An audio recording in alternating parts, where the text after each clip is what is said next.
Austin. Hey, how are you? Good, man. How are you doing? I'm doing great. Dude, thanks for checking in, man.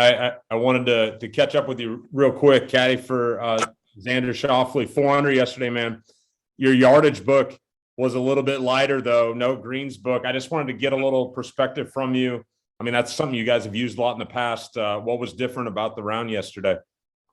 It seemed, I don't want to say easier, but kind of just go with the flow. You know, I wasn't grabbing two different books out every single hole, so it was nice for me.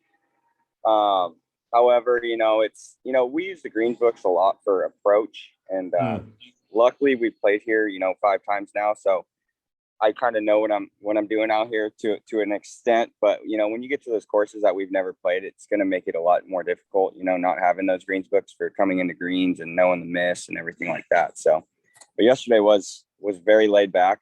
He called me in for a couple reads, and luckily we made the putts, so I wasn't too mad about it. So. Sure. Old school. You guys know what you're doing. I guess, how was your preparation any different? You kind of need to look a little more around the practice rounds and out here, lay of the land on the greens is very important, and kind of knowing, where the low points are. So out here, it's a lot easier, kind of knowing the prep and all that. But yeah, it is weird. I'm used to doing night before, looking at 3 different books and filling in the pins. And it's like, I'm doing 2 now, and it's cutting the time in half. So I have a lot more time on my hands. But as for prep itself, you just kind of gotta really pay attention on the practice rounds. And it's just what this is coming to is a little more work for caddies. So in the end, it is what it is. And it's going to put good stock on, these caddies that know what they're doing. So sure. How are the caddies and players been discussing this, I guess, this first week out? It hasn't really been brought up too much. I haven't heard too much chatter about it. We didn't really have a rules meeting like I thought we would. They kind of just went to each player and kind of discussed if we had any questions, anything like that.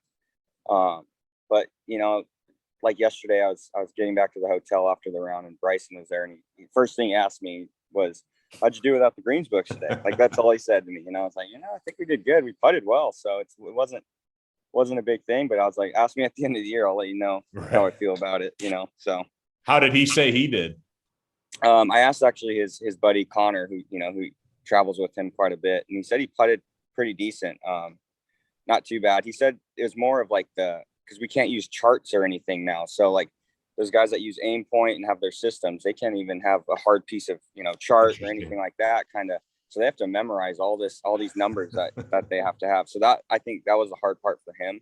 Gotcha. According to Connor. So that's a wrinkle there. Hey, you're out at 11 here, local time with Hideki.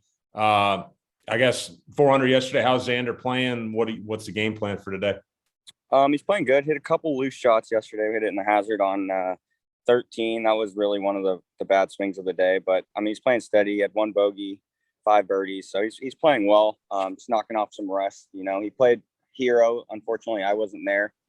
But we got some new equipment in this week, so we're just kind of going with the flow with that, just testing it out. Seems like it's really good equipment this year, though. So we're looking forward to this year. Cool, man. Well, thanks for joining me this morning before your round. Have a great walk out there today, dude. Yeah, John. Have a good one. All right. Cheers. Later.